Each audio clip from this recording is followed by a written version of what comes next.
আসসালামু আলাইকুম। আমি মোহাম্মদ মুস্তফা কামাল আপনাদেরকে জানাচ্ছি ডিজাইন ইউর প্রজেক্ট .blogpost.com এর পক্ষ থেকে শুভেচ্ছা। আজকে আমরা নতুন একটি টিউটোরিয়াল শুরু করব, কিভাবে ইমেজ ব্যবহার করে টেক্সট ইফেক্ট দেওয়া যায়, অর্থাৎ টেক্সট কিভাবে ইমেজের ভিতরে দেওয়া যায়। তো টিউটোরিয়াল শুরু করার আগে আবারও বলি, যারা আমার টিউটোরিয়াল বুঝতে সমস্যা হচ্ছে তারা অবশ্যই ভিডিও লিঙ্কের নিচে কমেন্ট করবেন। আমি চেষ্টা করব আপনাদের কমেন্টের সঠিক উত্তর দিতে। আপনারা চাইলে আমার এই ফেসবুক গ্রুপে অংশগ্রহণ করতে পারেন।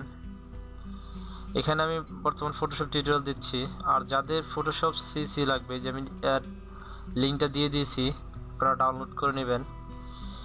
আর ফটোশপ CS6 যাদের লাগবে তারাও নিতে পারেন। ক্র্যাক ভার্সন আপনারা চাইলে আমি দিয়ে দেবো। তো কথা আর বাড়াবো না, টিউটোরিয়াল শুরু করব।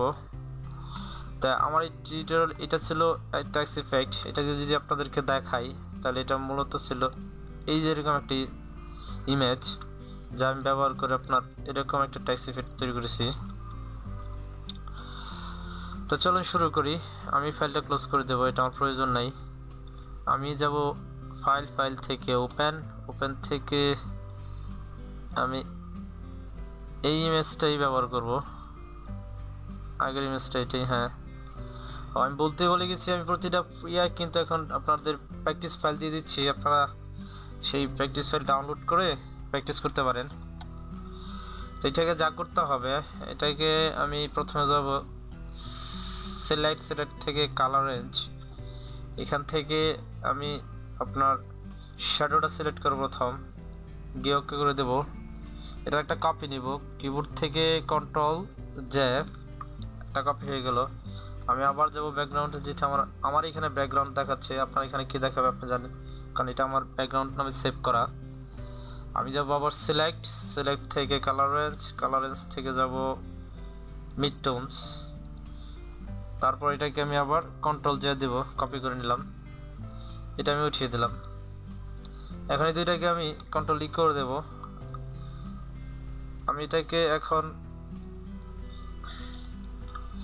দুটো নতুন লেয়ার নিব, একটাকে আমি সাদা কালার করে দেব, যেহেতু আমার এখানে আপনার ব্যাকগ্রাউন্ড কালারটা হচ্ছে সাদা, তাই আমি Ctrl ব্যাকস্পেস দিলে সাদা কালার হয়ে যাবে। আমি এটা ইনভিজিবল করে দেবো ব্যাকগ্রাউন্ডটাকে, এটাকে সিলেক্ট রাখা অবস্থায়। এখন হচ্ছে যে আমাকে ব্রাশ বানাতে হবে। আগে আমি ব্রাশ বানানো দেখিয়েছি, তারপর আজকে আবার নতুন করে দেখাচ্ছি। আমি ধরুন এটাকে 1000 একটা নিলাম। এখন আমাকে কিছু লেখার দরকার, আমি কিছু লেখা কোথা থেকে নিয়ে আসবো, আমি গুগলে যাব, গুগল থেকে নিয়ে আসি কিছু লেখা কপি করে। এখানে আমি লিখি, ল্যাপটপে লিখি, একটু কিছু লিখলাম। এদের উইকিপিডিয়া থেকে আমি কিছু একটা নেই, ধরুন আমি এদের উইকিপিডিয়া থেকে এইটুকু অংশ কপি করে নিলাম Ctrl+C মাধ্যমে। আমি আমার ফেসবুকে আমি আমার ইয়েতে চলে আসবো, ফটোশপে। আমি এখান থেকে টাইপ টুলসটা সিলেক্ট করুন, আর এখান থেকে বড় সিলেক্ট করে নিন। অনেক বড় হয়ে গেছে, আমি যদি এটাকে কিছুটা ছোট করে নেই, অর্থাৎ এইটার মতো নেই, যদি আমি বি করে দেবো, পেস্ট কিন্তু হয়ে গেছে। এখন এটা সাইজ বড় ছোট করলে আপনি করতে পারেন, তারও আছে। আমি যদি একটু বড় করি, এটাকে সিলেক্ট করে নিতে হবে। হ্যাঁ, দেখুন আমি এখন চাইলে এটা বড় করতে পারতেছি। এখন এখানে রেগুলার আছে, এটাকে আমি ব্ল্যাক করে দিলাম। দেখুন কালারটা ব্ল্যাক আছে, ব্ল্যাকই রাখলাম কালার। বোল্ড আমি ইটালিক করে দিলাম। তারপরে এটার আমি আর একটা কপি নেই, অল্টার ধরে নিয়ে নিলাম। আমার নিচের টুকা তো প্রয়োজন নাই, আমি এর উপরটাকে ধরে একটু উপরে উঠিয়ে দিই।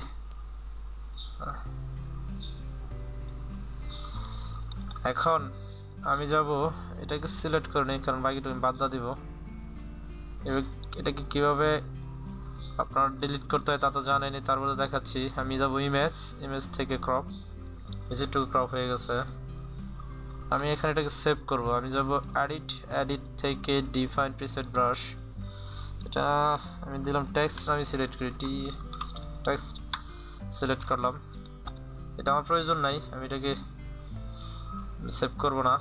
এখন আমি যাব হচ্ছে ব্রাশ থেকে দেখুন এইখানে আমি একটা টেক্সট নামের একটা অপশন এসেছে, আমি যেটা এটা হচ্ছে টেক্সট, এই যে টেক্সট, এটাকে আমি সিলেক্ট করে নিলাম। এটাকে আমি বড় ছোট করে নেই। আমি এখন এই যে ইনভিজিবল টেক্সটটাকে ইনভিজিবল করে দেব।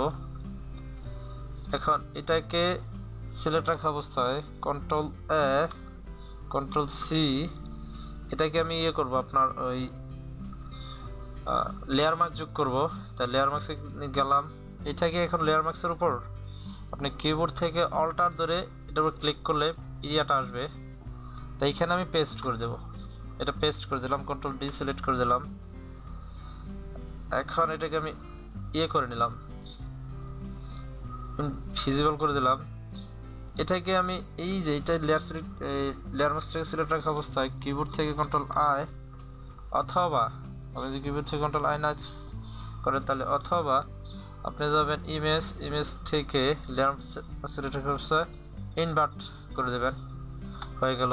আমি এখন এটাকে নিচের যে লেয়ারটাকে আমি সাদা লেয়ারটাকে করে দিলাম, আপনার ইনভিজিবল করে দিলাম। আমি এখন এই টেক্সট লেয়ারের উপর গ্রেডিয়েন্ট ইফেক্ট দেবো। তাহলে আমি টেক্সট লেয়ার গ্রেডিয়েন্ট ইফেক্ট দিতে গেলে অবশ্যই আমাকে টেক্সট লেয়ার সিলেক্ট করতে হবে, করে ডাবল ক্লিক করব।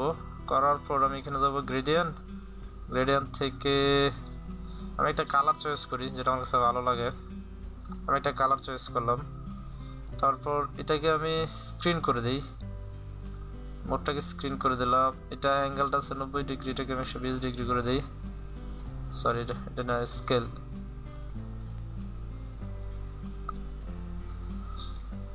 এটাকে আমি 120 ডিগ্রি করে দিই, 120 করে দিলাম। ওকে, হয়ে গেল। আমি যে এইটাকে এখন লেয়ারটাকে, কারণ আমি এটাকে সফট একটা ব্রাশ নেব, সফট ব্রাশ নেই, কাজ করতে যদি আমার সুবিধা হয়। আমি আমার এই যে সফট ব্রাশ নিলাম, আপনি আপনার থেকে যে সফট ব্রাশ নিয়ে নেবেন। এখান থেকে আমি এটাকে কিছুটা কমিয়ে দিই, অপাসিটি কমিয়ে দিলাম যাতে আমার কাজ করতে সুবিধা হয়। ছোট করে নিলাম।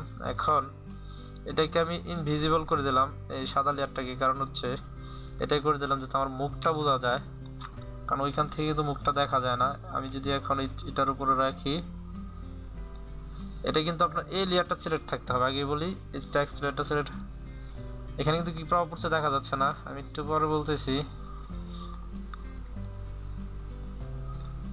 এখন আমি এটাকে করে দিলাম, দেখুন এই যে চোখটা দেখা যাচ্ছিল, এটাকে যদি আমি আপনাকে দেখাই, এই যে এইগুলো দেখা যাচ্ছিল না।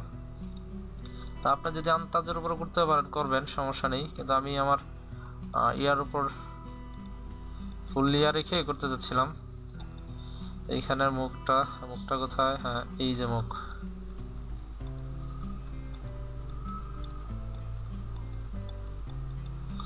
সুন্দর একটা হয়ে গেছে, অর্থাৎ টেক্সট লেয়ার হয়ে গেছে। আপনি চাইলে এটাকে ডাবল কপি নেন, দেখুন এটা আরো ভিজিবল হয়ে গেছে। এখানে চাইলে আপনি আরো সুন্দর ছোট ছোট টেক্সট ইফেক্ট দিতে পারেন। যেমন আমি যদি এটাকে নতুন একটা কপি নিলাম, নেওয়ার পর ব্রাশ টুলে গেলাম, ব্রাশ থেকে আমি আমার টেক্সট ইফেক্টটাকে সিলেক্ট করলাম। এটা বর্তমান বড় হচ্ছে, এটাকে আমি শুরু করে দেব। যেমন ধরুন আমি এইখানে দেব, তারপর এইখানে দেব, এইখানে দিলাম, যে জায়গাগুলো খালি আছে আমি দিয়ে দিলাম, সমস্যা নেই। এখন কন্ট্রোল ধরে এই ইফেক্টটা আমি এখানে দিয়ে দেব। দেখুন আমার ইমেজে খুব সুন্দর একটা চলে আসছে। আপনি চাইলে 1 বা 2 ওয়াট করে দিতে পারেন, আপনার মন মতো করে দিতে পারেন। আপনার এটা বোঝা যাচ্ছে যে করা হয়েছে, অর্থাৎ আপনার পরবর্তীতে দেওয়া হয়েছে। তাহলে আমি এটার সাথে মিশিয়ে দিতে পারি। এর জন্য আমাকে একটা লেয়ার মাস্ক নিতে হবে, নিলাম। আমি ব্রাশে যাব, ব্রাশ থেকে সফট ব্রাশ চেক করব। চেক করার পর আমি দেখুন এখন যদি আস্তে আস্তে আপনি বোঝা যাবে না যে এটার ভিতরে টেক্সট ছিল এরকম, আমি এটাকে আস্তে আস্তে মিশিয়ে দিচ্ছি যাতে বোঝা না যায়। আপনি চাইলে এখন ব্যাকগ্রাউন্ড কালার অন্য কালার করে দেখতে পারেন। আমি যদি এখান থেকে একটা ব্যাকগ্রাউন্ড কালার নেই, এইখান থেকে আমি নীল কালারটাই নিলাম। এখান যেহেতু নীল কালার নেই, অল্টার ব্যাক স্পেস দিলাম, দেখুন এসে। তবে সাদা কালারের উপরে বেশি ব্যাটার মানে সুন্দর দেখা যাবে। তো এই হলো আজকে টিউটোরিয়াল। আপনার অন্য দিন অন্য একটা টিউটোরিয়াল নিয়ে কথা হবে। আমি অবশ্যই প্র্যাকটিস ফাইল দিয়ে দেবো, আপনারা প্র্যাকটিস ফাইল নিয়ে প্র্যাকটিস করবেন। আমার টিউটোরিয়াল বুঝতে সমস্যা হলে অবশ্যই ভিডিও লিঙ্কের নিচে কমেন্ট করবেন, আমি আপনাদের কমেন্টের উত্তর দেব। তো আজকে এই পর্যন্তই, অন্য একটা টিউটোরিয়াল কথা হবে বলে শেষ করছি। খুদা হাফেজ।